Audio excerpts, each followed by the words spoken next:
Hello বন্ধুরা, সবাই কেমন আছেন? আশা করি সবাই ভালো আছেন। তো এটা কিন্তু চিকেন কাটলেটের রেসিপি আমি কিন্তু সবার সাথে শেয়ার করছি, যেটা একদম দোকানের মতো আমি বানিয়েছিলাম। দোকানের থেকে কোনো অংশে স্বাদের কোনো হেরফের হয়নি, এতটাই টেস্টি হয়েছিল খেতে। তো আমি তার জন্যই তোমাদের সাথে ভিডিওটি শেয়ার করতে চলে এসেছি। তো প্রথমেই একটা মিক্সিং বলে আমি নিয়ে নিয়েছি একটু বেশি পরিমাণ রসুন, আদা।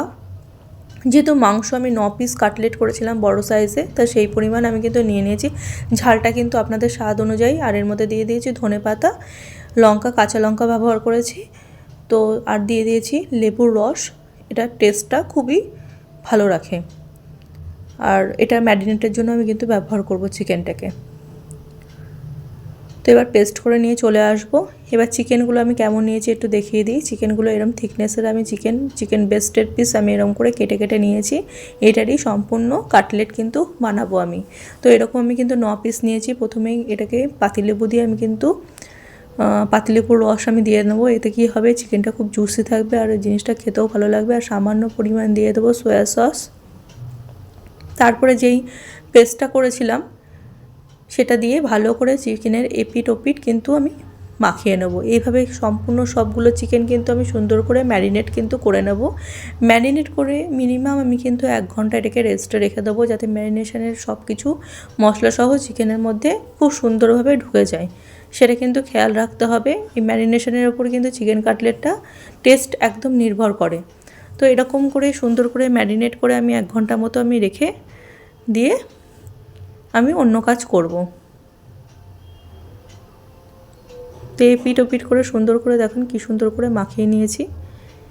এবার মাখিয়ে নিয়ে আমি এটাকে রেস্টে রেখে দেবো। তারপরের অংশে আমি নিয়ে নিয়েছি 2খানা ডিম, আর এর মধ্যে দিয়ে দেবো 4 চামচ মতো কর্নফ্লাওয়ার। প্রথমে 3 চামচ আমি 2 চামচ দিয়েছিলাম, তারপরে আরও 2 চামচ আমার লেগেছিল আর কি পরে। এই যে 4 চামচই দিয়ে দিয়েছি।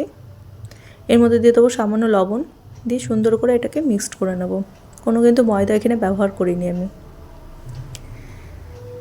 আর এখানে মিক্স নিয়েছি হলো আমার কর্নফ্লেক্সের গুঁড়ো করে নিয়েছি। এর মধ্যে টেস্টের জন্য দিয়ে দেবো জোয়ান, হাতের মধ্যে সামান্য ডোলে এর মধ্যে দিয়ে দেবো। এতে টেস্ট কিন্তু অনেক গুণ বেড়ে যায় আর খেতে কিন্তু খুবই টেস্টি লাগে।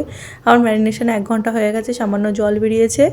এরপরে আমি কিন্তু এই গোলাটা ব্যাটারের মধ্যে চুবিয়ে সুন্দর করে আমি ওটা কর্নফ্লাওয়ারের মধ্যে দিয়ে বাঁ হাত দিয়ে, যেহেতু ডান হাতে আমার ব্যাটার লেগে আছে, বাঁ হাত দিয়ে এরকম করে দিয়ে সুন্দর করে চিকেনগুলোর গায়ে আমি কর্নফ্লেক্সের গুঁড়োটা মাখিয়ে নেব। কর্নফ্লেক্সের গুঁড়ো দিলে কি হয়, কর্নফ্লেক্সের গুঁড়ো দিলে মানে কাটলেটটা অনেকটা হলো ক্রাঞ্চি হয়, মুচমুচে হয় আর খেতে কিন্তু খুবই ভালো লাগে। বিস্কুটের গুঁড়োর থেকে কর্নফ্লেক্সের গুঁড়োটা খুব সুন্দর খেতে লাগে। এইভাবে আমি মাখিয়ে নিয়ে তারপরে আমি একটা চপিং বোর্ড নিয়ে নেব। চপিং বোর্ডের ওপর কিন্তু আমি সুন্দর করে একটা চাকু দিয়ে ভালো করে কিন্তু শেপটা কিন্তু দিয়ে নেব। এটা মাখিয়ে নেওয়ার প্রত্যেকটা কিন্তু এইভাবে আমি কিন্তু মাখিয়ে নেব। এবার একটা চপিং বোর্ড নিয়ে নিয়েছি। চপিং বোর্ডের ওপর আমি কিন্তু সুন্দর করে এটাকে 4 কোণা শেপ দিয়ে নিচ্ছি। এরকম শেপের কিন্তু আমি সবকটা করে নেব। এটা একটু ধৈর্য ধরে করতে হবে, তাড়াহুড়ো করলে কিন্তু হবে না, তাহলে ভেঙে যেতে পারে। আর এটা রাখলেই এটা কিন্তু সুন্দরভাবে জমে যাবে, টেনে নেবে জলটা, কারণ ওর মধ্যে যে ময়েশ্চারটা আছে সেটা তো এর মধ্যে যাবে। তার জন্য এটা রেখে দিলে কিন্তু টেনে যাবে সুন্দর করে। তাহলে এইভাবে কিন্তু আমি 9খানা কাটলেট কিন্তু বানিয়ে নিয়েছিলাম। আর 9খানা কাটলেটের পরিমাণ কিন্তু আমি মশলাটা করেছিলাম। তো এবার আমি ব্যাপারটা বলে রাখি, এবার আমি ফ্রাই করার পালা।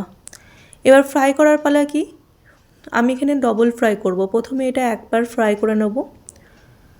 তাহলে কি, ডবল ফ্রাই করলে চিকেনটা খুব ভালো করে কিন্তু ফ্রাই হবে ভেতরে, আর খেতেও কিন্তু খুব টেস্টি হবে। আমি এটা প্রথমে দুপুরবেলা ফ্রাই করে নিয়েছি একবার করে সবকটা চিকেন কাটলেট, আবার বিকালবেলা খাওয়ার আগে আরেকবার ফ্রাই করে নিয়েছি। কিন্তু একবার ফ্রাই করলে কিন্তু জিনিসটা ভালো হবে না আর কাঁচা থাকতে পারে। আর এটা ফ্রাই করবে একদম মিডিয়াম টু লো হিটে, সুন্দর করে এপিট ওপিট করে গোল্ডেন ব্রাউন করে ফ্রাই করে নেবে। দুবারে ফ্রাই হলে চিকেনটা খুব ভালো করে সেদ্ধ হয় আর খেতে কিন্তু খুবই টেস্টি হয়। এবার বিকালবেলা আমি আবারও ভেজে রাখা কাটলেটগুলো আবারও ফ্রাই করে নিচ্ছি। আর ফ্রাই করার সময় এত সুন্দর একটা স্মেল বেরোচ্ছিল, পুরো মনে হচ্ছিল রেস্টুরেন্টে চিকেন কাটলেট ফ্রাই হচ্ছে। তাই এইভাবে কিন্তু খুব সহজ পদ্ধতিতে বাড়িতে কিন্তু চিকেন কাটলেট বানিয়ে নিতে পারো। এই চিকেন কাটলেট কিন্তু এতটাই টেস্টি হয় যে কি বলবো, কিনে আর খাওয়ার কিন্তু কোনো প্রয়োজন নেই। সামান্য মাংস থাকলে কিন্তু ঘরেই এত টেস্টি চিকেন কাটলেট বানিয়ে নিতে পারবে। তো এই কাটলেটের মানে আমি ছবি অনেক দিন আগেই পোস্ট করেছিলাম, কিন্তু আমার সময়ের অভাবে ভিডিওটার ভয়েস দেওয়া হচ্ছিল না আর এডিটও করা হচ্ছিল না বলে দেরি হয়ে গেছে দিতে। কথা বলতে বলতে কিন্তু এপিট ওপিট করে সুন্দর করে লো টু মিডিয়াম হিটে আমি কিন্তু এটাকে ডবল ফ্রাই মানে সেকেন্ড পার্ট ফ্রাই আমি করছি। সুন্দর করে এরকম করে তেলটা দিয়ে এপিট ওপিট করে সুন্দর করে দিলে কিন্তু কোনোভাবেই এটা ছাড়াবেও না, ফুলবেও না, কারণ তেলটা ওপর দিয়ে দিলে জিনিসটা খুব ভালো হয়, না হলে ওপরের ছালটা ছাড়িয়ে যেতে পারে, অনেকটা ফেটে ফেটে যায়, সেটা ভালো হয় না একদম খেতে।